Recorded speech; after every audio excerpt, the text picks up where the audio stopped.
Es común ver frutas como mango, plátano, yaca o coco en Brasil y pensar que todas son nativas. Lo que pocos saben es que estas frutas no llegaron aquí por casualidad ni moda culinaria. En plena crisis política, guerra internacional e intento desesperado de Portugal por salvar su imperio, los reyes de Portugal ordenaron la plantación de diversas plantas del sudeste asiático en Brasil, y en el éxito de ese cultivo estaba la esperanza y el destino del imperio portugués. Pero todo esto pronto nos trae una serie de preguntas. ¿Qué crisis fue esa que llevó a la corona a emprender ese esfuerzo de plantar especias en Brasil? ¿Qué tenían que ver esas frutas con eso? ¿Cómo era la relación de Brasil con la India en el siglo XVII y qué frutas de Brasil llevaron los portugueses al otro lado del mundo? En el video de hoy exploraremos cómo Portugal llevó gran parte de la India a Brasil y cómo eso impactó en la política, economía y costumbres alimenticias brasileñas. Pero antes de comenzar el video, si te gusta nuestro contenido, hazte miembro ahora mismo aquí en el canal. Tendrás acceso al grupo, contenidos exclusivos y clases en vivo. Para entender por qué los portugueses trajeron tantas frutas de la India a Brasil, debemos conocer los grandes problemas que Portugal enfrentaba en el siglo XVII tras la Unión Ibérica. El reino de Portugal, al tener al rey de España como monarca, también atrajo a los enemigos de España, como Holanda. Los holandeses luchaban contra los españoles en la Guerra de los 80 años para lograr su independencia, y al mismo tiempo tenían negocios, especialmente en lo relacionado con el refinado del azúcar. El imperio portugués comienza a ser amenazado cuando el espía holandés Jan Huygen van Linschoten recorre todo el imperio y después publica una obra llamada Itinerario, donde detallaba todos los puntos fuertes y débiles de los portugueses, especialmente en Oriente. De este modo, los holandeses pasan de la noche a la mañana a saber exactamente dónde atacar. Eso facilitaría a los batavos, por ejemplo, aliarse con el Rajá de Ceilán contra los portugueses o con el Shogun de Japón contra los jesuitas. Luego los portugueses comienzan a perder territorios en Oriente cada día. En 1605 pierden el control de la isla de las especias. En 1639 pierden Ceilán y en 1641 pierden Malaca. Eso junto con muchas ciudades indias. Así Portugal enfrentaba un gran impas. Las especias de Oriente seguían siendo muy valoradas en Europa. Los batavos conquistaban Oriente día tras día, mientras el país debía mantener la guerra contra Castilla para asegurar su independencia.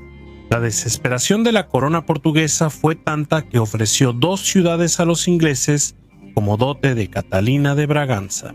Esto porque Portugal dependía de esa alianza para subsistir. Y es entonces cuando Portugal tiene, con el rey Pedro II de Portugal, una idea genial: intentar implantar en Brasil las especias presentes en la India.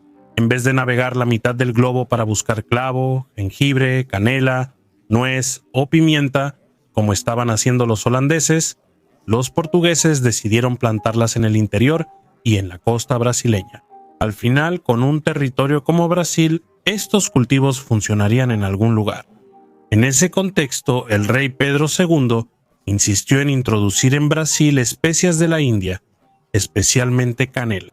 Como bien relata el artículo de Marcelo Lunar de Carmo, la preocupación aumentó tras la pérdida de Sri Lanka, uno de los principales productores de canela del Imperio Portugués, por parte de Portugal. Sin acceso a esa región estratégica, se intentó cultivar canela en Brasil como último recurso para mantener esa fuente de riqueza. Así, Pedro II ordena que se envíen varios especialistas en hierbas y árboles de la India para intentar cultivar esos brotes en Brasil. Pero el cultivo no fue fácil. Esto porque el árbol de la canela no se propagaba por semillas, sino por brotes, y muchos brotes. Simplemente no soportaban los largos viajes desde la India hasta Brasil, muriendo en el camino. Y es interesante el resultado de ese esfuerzo.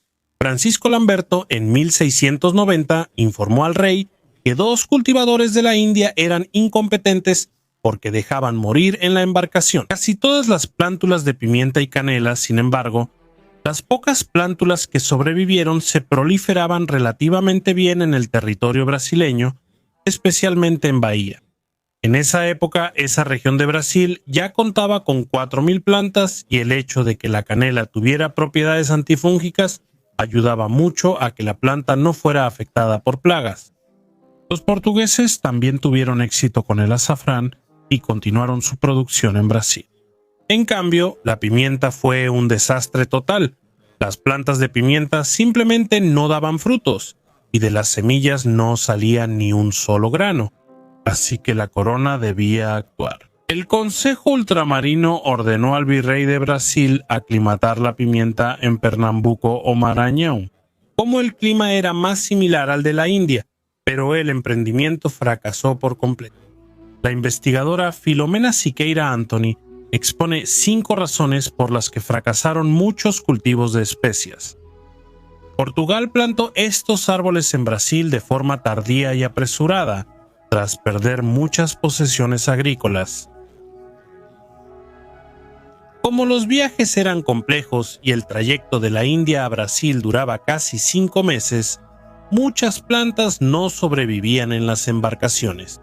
Los principales motivos eran la incompetencia de muchos cultivadores y la apatía del pueblo de Brasil al preferir cultivar los indios en vez de sus propios cultivos, por ejemplo. Aunque una plantación de tabaco podía dar 2 cosechas al año, la de canela requería condiciones y métodos de cultivo muy específicos. La canela debía plantarse en una época específica del año, desde agosto. Solo tras 3 a 8 años se podía extraer producto. Para lograrlo, había que cerrar el tallo, quitar la corteza, fermentar y secar. Todo para obtener 6 kilos del árbol. Si este proceso parece burocrático y democrático, la situación empeora con el hallazgo de oro en Brasil y la muerte del rey Pedro II. Durante el reinado de Don Juan V y en el siglo XVIII Portugal, se enfocó más en extraer el oro descubierto en el sureste que en aclimatar plantas en el norte y noreste de Brasil.